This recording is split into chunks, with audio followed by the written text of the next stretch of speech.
کیا آپ جانتے ہیں کہ دنیا کے سب سے خوبصورت ملکوں میں شمار ہونے والا نیوزی لینڈ تقریباً 80% تک خالی پڑا ہے؟ جی ہاں، وہاں اکثر جگہوں پر انسانوں کی موجودگی ہی نہیں، لیکن ایسا آخر کیوں ہے؟ کیا وہاں کا ماحول اتنا چیلنجنگ ہے کہ لوگ وہاں پر رہنا ہی پسند نہیں کرتے؟ یا اس خاموشی کے پیچھے کوئی اور پراسرار وجہ چھپی ہے؟ ذرا سوچئے، ایک ایسا ملک جہاں سرسبز وادیاں، نیلے سمندر اور برف سے ڈھکے پہاڑ موجود ہیں، لیکن انسانوں کی تعداد نہ ہونے کے برابر ہے۔ آج ہم اسی راز سے پردہ اٹھائیں گے اور آپ جان کر حیران رہ جائیں گے۔ نیوزی لینڈ دنیا کے ان چند ملکوں میں شامل ہے جو باقی دنیا سے بہت دور واقع ہیں، اتنا دور کہ وہاں پہنچنا ہی ایک تھکا دینے والا مرحلہ بن جاتا ہے۔ اگر آپ بھارت یا پاکستان سے وہاں جانا چاہیں تو براہ راست فلائٹ ملنا بھی مشکل ہوتا ہے، اور سفر کم از کم 16 سے 18 گھنٹے تک ہوتا ہے۔ جب آج کے دور میں وہاں جانا اتنا لمبا مرحلہ ہے تو پرانے وقتوں میں لوگ وہاں کیسے بچ سکتے تھے؟ اوپر سے ملک کا تقریباً 70% علاقہ پہاڑوں، گھنے جنگلات اور خطرناک آتش فشانی زونز پر مشتمل ہے، جہاں نہ زراعت ممکن ہے نہ آسانی سے رہائش۔ نیوزی لینڈ کی بڑی زمین سرکاری کنٹرول میں ہے، جہاں رہائشی آبادیاں بنانے پر پابندیاں ہیں۔ پاکستان جیسے ملک میں ہر جگہ پر انسانوں کی موجودگی ہے، لیکن نیوزی لینڈ میں صورتحال بالکل الٹ ہے۔ زمین تو ہے لیکن وہاں رہنے والے بہت کم لوگ ہیں۔ کیا یہ سب صرف قدرتی ساخت کی وجہ سے ہے یا اس کے پیچھے کوئی اور چھپا ہوا راز ہے؟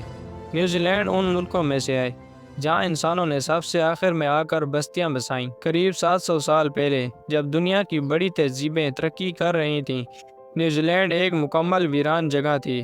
سب سے پہلے یہاں پولینیشیا سے آنے والے ماؤری لوگ آباد ہوئے، لیکن یہاں کا سخت موسم، جنگلات اور قدرتی خطرات ان کے لیے ایک بڑا چیلنج بن گئے۔ خوراک کے لیے انہیں شکار پر انحصار کرنا پڑتا۔ 1769 میں کیپٹن جیمز کوک یہاں پہنچا اور پھر برطانوی نو آبادیاتی دور کا آغاز ہوا۔ اس کے بعد ماؤری قوم اور نو آبادیاتی طاقتوں کے درمیان کئی جھڑپیں ہوئیں، جنہوں نے ملک کے بہت سے علاقوں کو ترقی سے محروم رکھا۔ کیا صرف یہی تاریخ نیوزی لینڈ کی ویرانی کا سبب بنی، یا موسم بھی اس میں بڑا کردار ادا کرتا ہے؟ یہاں کا موسم اتنا غیر مستحکم ہے کہ ایک ہی دن میں سورج، بارش، ہوائیں اور ٹھنڈ سب کچھ دیکھنے کو ملتا ہے، اور اصل خطرہ تو زلزلوں اور آتش فشاں پہاڑوں سے ہے۔ نیوزی لینڈ رنگ آف فائر پر واقع ہے، جہاں ہر سال 15,000 سے زائد زلزلے ریکارڈ ہوتے ہیں۔ اس کے علاوہ یہاں درجنوں فعال آتش فشاں بھی موجود ہیں جو کسی بھی لمحے ایک بڑا خطرہ بن سکتے ہیں۔ اس پر متضاد ملک کے ارد گرد سمندر کی موجودگی سونامی جیسے خطرات کو بڑھا دیتی ہے۔ ایسے میں سوال یہ اٹھتا ہے کہ کیا لوگ قدرتی آفات سے ڈر کے یہاں نہیں رہتے، یا پھر کچھ اور وجوہات ہیں؟ نیوزی لینڈ میں رہنا آسان نہیں۔ یہاں کا خرچ بہت زیادہ ہے۔ روزمرہ زندگی، ہاؤسنگ اور دیگر سہولیات پاکستانی یا بھارتی معیار سے کہیں زیادہ مہنگی ہیں۔ حکومت کی پالیسیاں بھی بہت محدود ہیں، جو بڑی تعمیرات یا نئے شہر بسانے کی اجازت نہیں دیتی۔ ملک کی معیشت زیادہ تر زراعت، ٹورازم اور ڈیری سیکٹر پر انحصار کرتی ہے، اور ہائی سکلڈ ورکرز اکثر دوسرے ترقی یافتہ ممالک کا رخ کرتے ہیں۔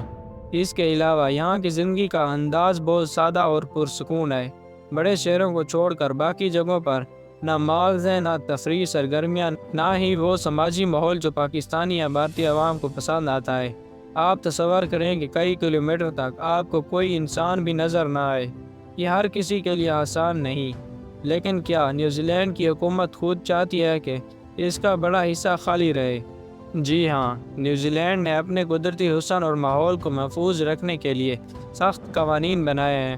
ملک کی ایک بڑی زمین کو نیشنل پارک اور محفوظ علاقوں میں تبدیل کر دیا گیا ہے، جہاں کسی قسم کی ترقی یا رہائش کی اجازت نہیں ہے۔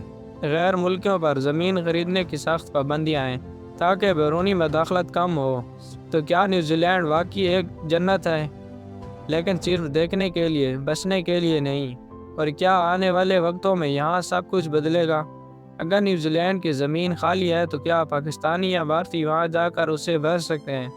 اگر ایسا ہو تو تصور کریں، کھلی سڑکیں، کم آبادی، سکون بھری زندگی، لیکن حقیقت یہ ہے کہ نہ تو وہاں بسنا آسان ہے اور نہ ہی سب اس زندگی کے عادی ہیں۔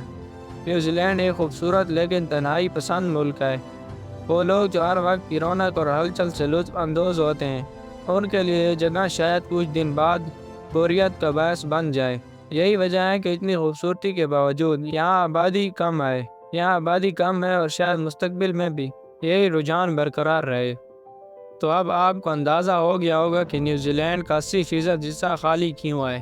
یہ ملک قدرتی طور پر خوبصورت ضرور ہے، لیکن اس کی جغرافیائی حدود، خطرناک موسم، تاریخی رکاوٹیں اور ساختہ حکومتی قوانین اسے ایک مصروف ملک بننے سے روکتے ہیں۔ لیکن کیا آنے والا وقت اس کہانی کو بدل سکتا ہے؟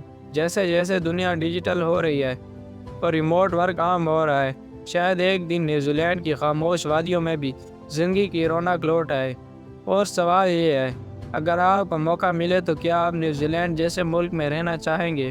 نیچے کمنٹ میں اپنی رائے ضرور دیجیے، اور اگر ویڈیو اچھی لگی ہو تو لائک، شیئر اور سبسکرائب کرنا مت بھولیں۔ دنیا ایک بڑے تصادم کے دانے پر کھڑی ہے۔